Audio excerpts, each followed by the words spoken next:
ఎందుకు రాజీనామా చేయాల్సి వచ్చిందో తన లేఖ ద్వారా పార్టీ అధ్యక్షుని వివరించారు. మొత్తం మీద గుంటూరులో ఎన్నికల వేళ వైసీపీకి భారీ షాక్ తగిలింది. మాజీ మంత్రి డొక్కా మాణిక్యవరప్రసాద్ వైసీపీకి రాజీనామా చేస్తూ పార్టీ చీఫ్ జగన్మోహన్ రెడ్డికి లేఖ రాశారు. ప్రస్తుతమైన గుంటూరు జిల్లా వైసీపీ అధ్యక్షునిగా కొనసాగుతున్నారు. అధ్యక్ష పదవికి పార్టీ సభ్యత్వానికి రాజీనామా చేస్తూ డొక్కా మాణిక్యవరప్రసాద్ ముఖ్యమంత్రి పార్టీ చీఫ్ జగన్మోహన్ రెడ్డికి లేఖ రాశారు.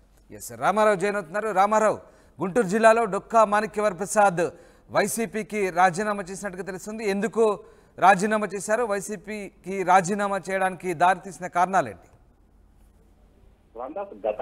గత కొంతకాలంగా కూడా డొక్కా మాణిక్యవరప్రసాద్ పార్టీలో అసంతృప్తిగా ఉన్నారు. ఎందుకంటే ఆయనకి సరైన ప్రాధాన్యత లభించడం లేదని ఆయన కొంతకాలంగా చెబుతున్నటువంటి పరిస్థితి ఉంది. అయితే ఆయన 2004, 2009లో తాడికొండ నియోజకవర్గం నుంచి ఎమ్మెల్యేగా గెలిచారు. అలాగే మంత్రి కూడా పనిచేశారు.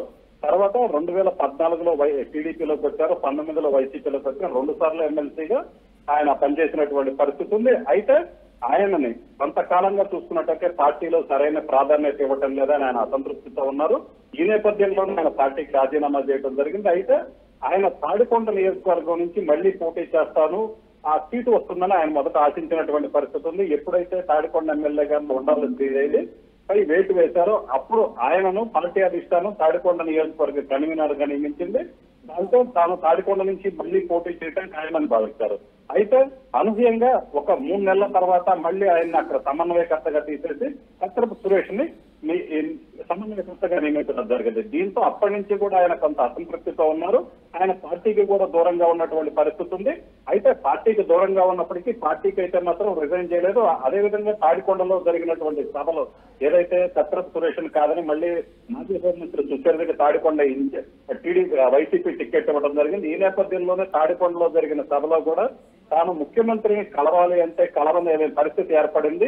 ఇక్కడ ఉన్నటువంటి నేతలందరికీ చెప్తున్నా, ఒక్కసారి సీఎం జగన్ తో నన్ను కలిసి ఏర్పాటు చేయండి అని కూడా ఆయన డైరెక్ట్ గా మీటింగ్ లోనే చెప్పినటువంటి పరిస్థితి ఉంది.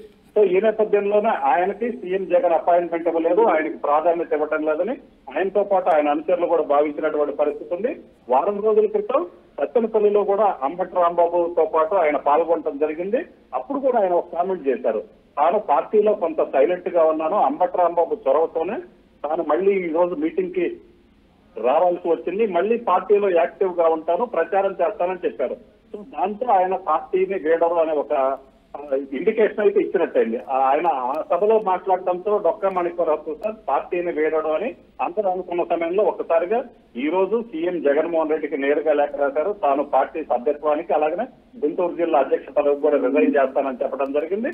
అయితే వరుసగా గుంటూరు జిల్లాలో చూసుకున్నట్లయితే సీఎం జగన్ గుంటూరులో నేమంతా సిద్ధం సభ సమయంలోనే ఉమ్మడి గుంటూరు జిల్లా జడ్పీ చైర్పర్సన్ అయినటువంటి ఎని కృష్ణ అలాగే ఆయన భర్త సురేష్ ఇద్దరు కూడా పార్టీకి రిజైన్ చేయడం జరిగింది. అలాగే పొన్నూరుకు సంబంధించి రా వెంకటరమణ గతంలో వైసీపీలో ఉన్నారు, వైసీపీ నుంచి సస్పెండ్ చేసిన వైసీపీ వర్గీయులతో టచ్లో ఉన్నటువంటి పరిస్థితి ఉంది. ఆయన చంద్రబాబు సమక్షంలో టీడీపీలో చేరారు. ఇప్పుడు డొక్కా మాణిక్యవరప్రసాద్. సో కంటిన్యూగా గుంటూరు జిల్లాలో కీలక నేతలందరూ కూడా పార్టీకి దూరం అవటం అనేది కొంత ఆందోళన కలిగించే అంశంగా చెప్పుకోవచ్చు. రామ్దాస్ రైట్. అయితే పార్టీ ఎలాంటి దృష్టి సారించింది అంటే సరిగ్గా ఎన్నికల సమయం, నామినేషన్ల గడువు కూడా ముగిసింది, నామినేషన్లు కూడా పూర్తయ్యాయి. సరిగ్గా ఈ సమయంలో పార్టీ జిల్లా అధ్యక్ష పదవికి మాణిక్యవరప్రసాద్ రాజీనామా చేయడం పట్ల పార్టీ ఎలాంటి దృష్టి సారించింది?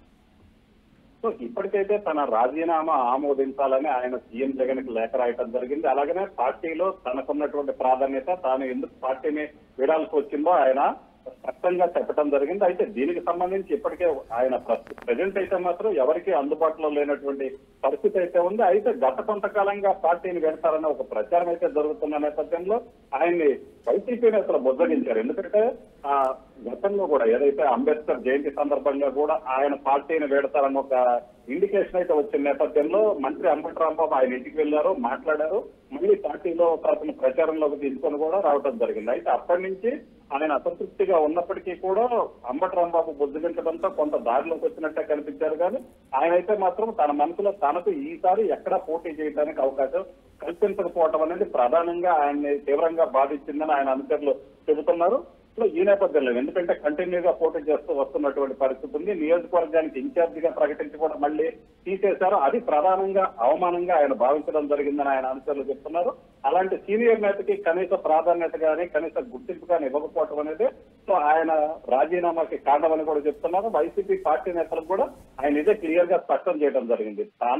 తన అవసరం పార్టీకి లేనప్పుడు పార్టీలో ఉన్నందువల్ల ఎటువంటి ఉపయోగం లేదు, అందుకే తాను రాజీనామా చేస్తానని వైసీపీకి సంబంధించినటువంటి నేతలతో ఆయన చెప్పారు. ప్రస్తుతం అయితే మాత్రం ఆయన ఎవరితో మాట్లాడటానికి ఇష్టపడట్లేదు. తానైతే మాత్రం చాలా కాలం ఎదురు చూసిన తర్వాత కూడా తనకి కనీస రెస్పాన్స్ రావట్లేదు. అలాగే తన రాజకీయ భవిష్యత్తు కావచ్చు, తనని ఉపయోగించుకునే తీరు కావచ్చు, పూర్తిగా అక్కడ పార్టీలో అయితే విలువ లేకుండా పోయిందన్న ఉద్దేశంతోనే ఆయన రాజీనామా చేసినట్టు చెబుతున్నారు Ramadas. For the update Ramarao, ఇది గుంటూరులో వైసీపీకి షాక్ తగిలింది. వైసీపీకి డొక్కా మాణిక్యవరప్రసాద్ రాజీనామా చేశారు. పార్టీ అధ్యక్షుడు జగన్మోహన్ రెడ్డికి లేఖ రాశారు. ప్రస్తుతం ఆయన గుంటూరు జిల్లా వైసీపీ అధ్యక్షుడిగా కొనసాగుతున్నారు. అధ్యక్ష పదవికి పార్టీ సభ్యత్వానికి డొక్కా మాణిక్యవరప్రసాద్ రాజీనామా చేశారు. దీంతో పార్టీ దానిపై దృష్టి సారించింది.